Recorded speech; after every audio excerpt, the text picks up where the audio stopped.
2025학년도 입시를 이제 좀 여는 그런 영상이라고 볼 수가 있어요. 처음에 어디를 할까 생각을 하는데 사람들이 많이 관심을 갖는 대학부터 시작하는 게 좋기는 한데 그렇게 되면 수시는 문제가 좀 있습니다. 정시야 점수 수준별로 어느 대학을 갈 수 있느냐 이런 얘기를 하면 되는데 수시는 일단은 이제 상위 대학에서 이제 변동사항이 생기게 되면은 그 변동사항에 따라서 합격생이 바뀌게 되고 그렇게 합격생이 바뀌게 되면은 그 하위 라인까지 대학들에게 굉장히 연쇄적으로 영향을 미치기 때문에 상위권 대학에 이제 수시 입시가 어떤 이제 변화를 보이고 있는가 이런 부분을 먼저 살펴볼 필요가 있어요. 뭐 기본적으로 서울대 같은 경우는 특별한 변화는 없습니다. 그래서 그 변화가 없기 때문에 그 부분을 따로 짚을 필요는 없고요.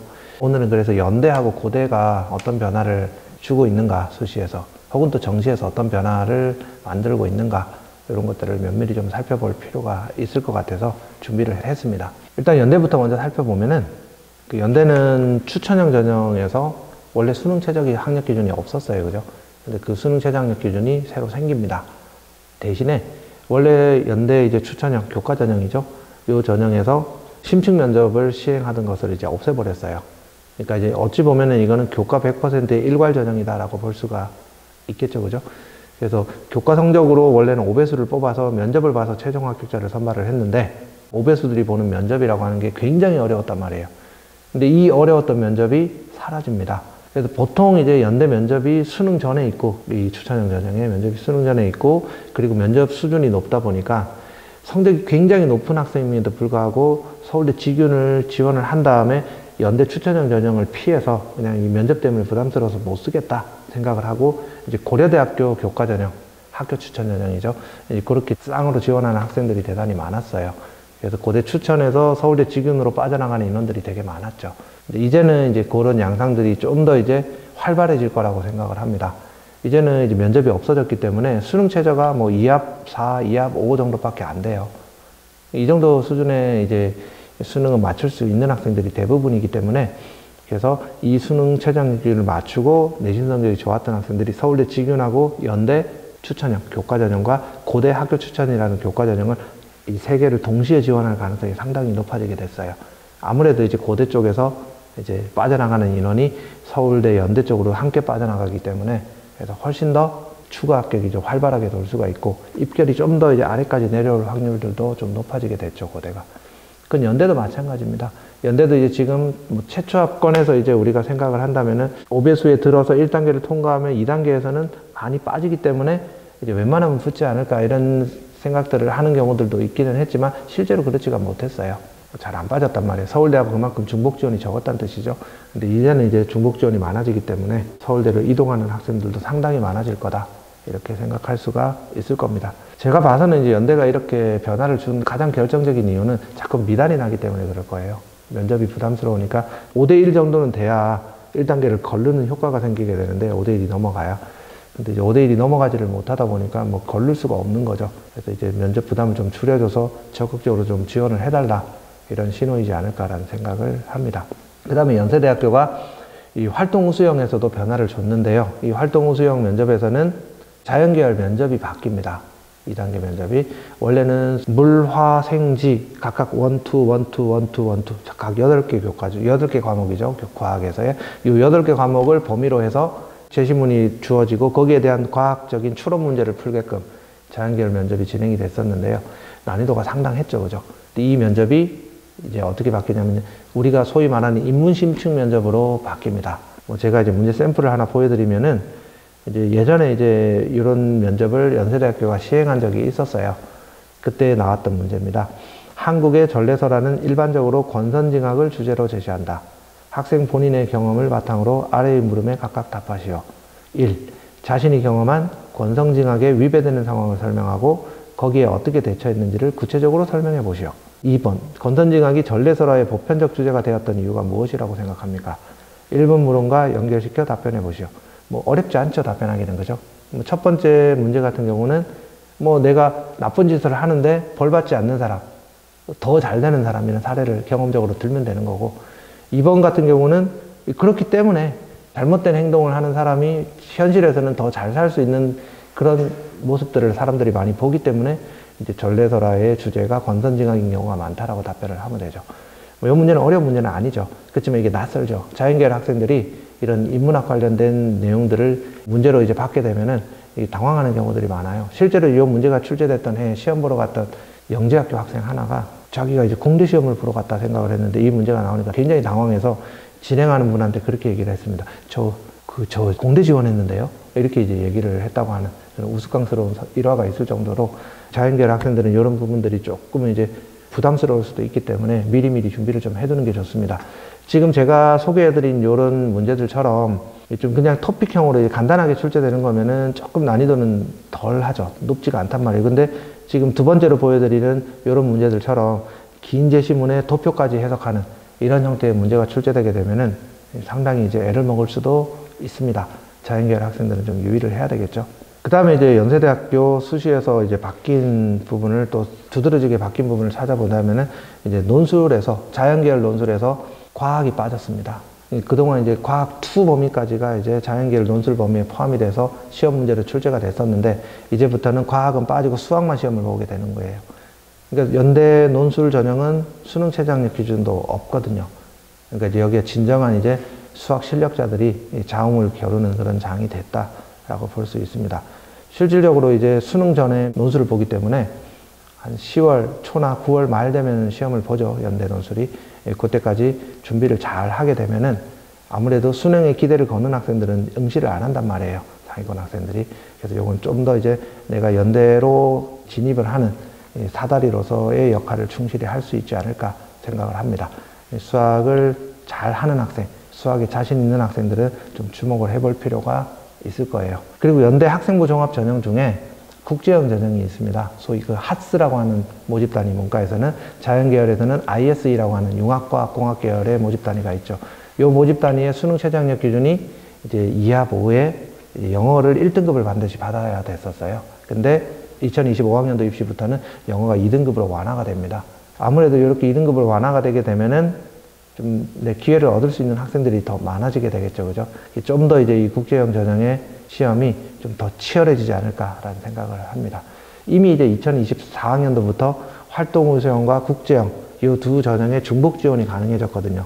그 2023학년도까지는 그게 중복 지원이 불가능했는데 중복 지원을 허용을 하면서 상당히 이제 경쟁이 격화가 됐고, 이제 다음 연도에 2025학년도에는 그 경쟁 양상이 더 좀 심해지지 않을까 예상을 해볼 수가 있습니다. 그리고 이제 연대 수시를 이렇게 변화사항을 살펴봤다면 연대 정시에서의 변화사항도 꽤 큽니다. 연대가 이제 좀 자연계열 학생들이 인문계열로 교차 지원을 하는 이런 부분들을 좀 경계를 해야겠다라는 그런 의도를 가지고 정시 전형에 변화를 준 것 같습니다. 그래서 일단은 연대 정시에서는 수학의 선택 제한이 없습니다. 모집 단위별 선택 제한이. 그러니까 확통을 보고도 이공계열을 진학할 수가 있게 됐어요. 또 하나는 뭐냐면은 이 탐구 영역의 선택 과목 제한도 없어요. 그러니까 내가 확통 시험을 보고 사회탐구, 생활과 윤리, 사회문화 이렇게 이제 선택을 해도 내가 공대를 갈 수 있는 그런 길이 열렸죠. 다만 자연계열 모집 단위에 지원할 때 사회탐구를 보게 되면은 이제 가산점을 못 받아요. 자연계열 모집 단위는 과학탐구에 대해서, 인문계열 모집 단위는 사회탐구를 선택을 했을 때 각각 3%씩의 가산점을 주게 됩니다. 이것은 무슨 뜻이에요? 자연계열 시험을 보고 인문계열로 들어오지 말아라 이런 뜻이겠죠. 문과 학생들이 자연계열로 가는 케이스는 많지가 않기 때문에 이과에서 문과로 넘어오는 이 학생들을 좀 막기 위한 그런 가산점 수단이 아닐까라고 생각이 됩니다. 어쨌든 이런 부분들은 좀 잘 살펴보고, 저한테 컨설팅 찾아오는 학생들 중에서 자연계열 시험 보고 문과로 또 교차 지원도 생각하고 있어요 라고 하는 학생들도 있던데, 그런 것들은 지금 올해는 좀 여의치가 않을 수도 있다라고 하는 것들을 기억을 해 두시기 바랍니다. 그 다음에 이제 고대 입시 변화를 좀 살펴볼 필요가 있겠네요. 고대 입시는 이제 연대처럼 학생부 교과 전형, 그 다음에 학종, 학업 우수 전형, 또 학종에서 계열적 합이라는 전형이 있습니다. 이렇게 이제 그 학생부 전형은 요 세 가지가 있고요. 고대 입시 변화는 조금 커요. 사소한 변화부터 먼저 짚어보자면, 교과 전형에서 추천 인원이 원래는 4%였습니다. 고3 재학생의 4%를 추천을 했는데, 올해부터는 그냥 그렇게 퍼센테이지로 유동적으로 인원 숫자가 변동되게 하는 것이 아니라 각 고등학교별로 12명으로 이제 제한을 합니다. 큰 변화라고 보기는 어렵죠, 그죠? 뭐 비슷한 수준에서 추천자들이 뭐 거의 변동사항이 없는 고등학교들이 많기 때문에 이걸 눈여겨볼 필요는 없지 않을까라는 생각이 들고요. 학종에서 변화가 큽니다. 학종에서 원래 고대가 심층 면접을 봤었거든요. 1단계를 5배수를 선발을 해서 그 5배수에 대해서 면접을 시행을 했었는데, 아무래도 고대가 이제 면접을 시행을 해보니까 실질적으로 그 2단계 면접이 5대1이라는 경쟁률을 가져가야 되는데 그렇게 안 나왔어요. 한 1.5대1? 요 정도 수준에서 이제 경쟁률이 형성이 됐다고요. 왜 그러냐면은 일단은 학업우수 전형 같은 경우는 수능 체제를 못 맞추는 학생들이 대거 나오죠. 수능 체제가 4, 8이에요. 그리고 또 하나는 수능을 아주 잘 봐서 그냥 정시로 빠져버리는 학생들이 또 나옵니다. 면접 응시를 안 하겠죠, 이런 학생들도. 그 다음에 또 하나는 연세대나 고려대를 합격하고 빠져나가는 인원들도 생겨나게 돼요. 이러다 보니까 전체 모집 인원의 5배나 되는 그 인원 중에서 한 3.5배 정도는 빠져나가고 1.5 내지 2배수 정도, 그 정도만 남게 되는 일이 형국이 벌어졌다고요. 이러다 보니까 이제 고대가 좀 더 이제 우수한 학생들이 수시 납치가 아닌 전형으로 들어와서 이제 수능을 조금 이제 여의치 않게 봤을 때 고대 수시로 우리 대학을 와라, 이런 의도로 아마 이 전형을 운영을 했을 텐데, 이렇게 운영을 하다 보니까 이 면접이 큰 의미가 없다라고 판단을 한 것 같아요. 그래서 이제 이 면접을 없애버리고 그냥 서류 100% 일괄 전형으로 뽑습니다. 수능 체제는 물론 4, 8로 유지를 하고요. 자, 이렇게 되면은 어떤 일이 벌어지느냐? 그럼 당연히 이제 고대 수시가 납치가 되죠, 그죠? 학교 추천 전형도 교과 80에 서류 20으로 일괄로 뽑기 때문에 수시 납치고, 학종도 납치고, 계열적합 전형이 있는데 이 계열적합, 학종의 계열적합 전형은 면접이 수능 전에 있어요. 그러니까 역시나 이것도 수시 납치 전형입니다. 이 수시 납치 전형을 뭐 어떤 방식으로 시행을 해서 어떤 구성원들을 뽑을지는 지켜봐야 될 텐데, 어쨌든 뭐 고대가 지금까지 시행해왔던 그런 입시 정책상 아무래도 이제 좀 명문고, 자사 특목고 중심의 이제 합격생이 많이 나올 거다라고 하는 건 예상을 해볼 수가 있는 거예요. 입결 자체는 그렇게 크게 변하지는 않을 것이다 라고 생각을 하고 있습니다. 다만 이제 고대를 지원하고 싶은데 내가 수능에 기대감을 걸고 있기 때문에 고대를 지원할 수 없는 최상위권 학생들이 있겠죠, 그죠? 납치는 쓰면 안 되잖아요. 이런 학생들을 위해서 고대가 만든 게 제가 봐서는 논술 전형이지 않을까라는 생각을 합니다. 논술은 수능 후에 논술을 보기 때문에 수능 시험을 잘 봤을 때 응시하지 않아도 상관이 없는 전형이거든요. 그러니까 여기서 이제 논술 100으로 일괄 선발을 하게 되는데, 여긴 특이한 게 이 경영학과 같은 경우가 수능 최저학력 기준이 굉장히 높아요. 4.5입니다. 이렇게 수능 체제 4.5를 맞추게 되면은 웬만한 정시 모집에서 고대 인문계열 모집단이 합격을 할 수 있는 수준의 점수가 될 수도 있거든요. 이렇게 높게 걸어 놓은 거는 고대 경영을 확실하게 좀 합격하고 싶은 학생, 좀 정시로 고대 경영을 가기엔 좀 부담스럽지만 수능 체제를 충분히 4.5를 받는 학생들, 이런 학생들을 유입시키기 위한 장치지 않을까라는 생각을 합니다.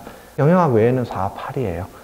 어쨌든 할만한 수준의 수능 체제고, 그리고 논술을 잘 쓴다면은 연대와 고대를 동시에 준비할 수 있는 길이 열렸기 때문에 어쨌든 이건 좋은 변화다라는 생각이 듭니다. 또 한 가지 변화가 있는데, 이거는 좀 특정 집단에게만 해당되는 변화예요.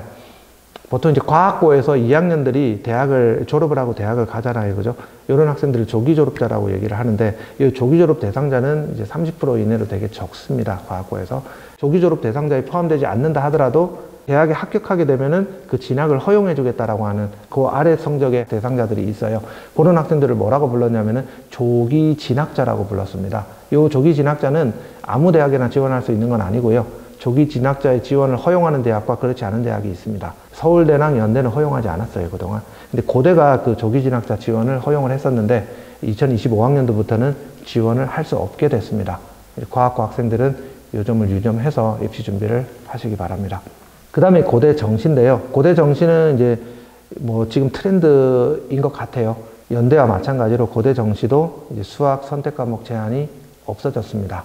그래서 수학에서 내가 확통을 선택을 해도 이공계열로 진학할 수 있다라고 하는 것, 그걸 좀 알아두시면 참고가 되지 않을까 생각을 합니다.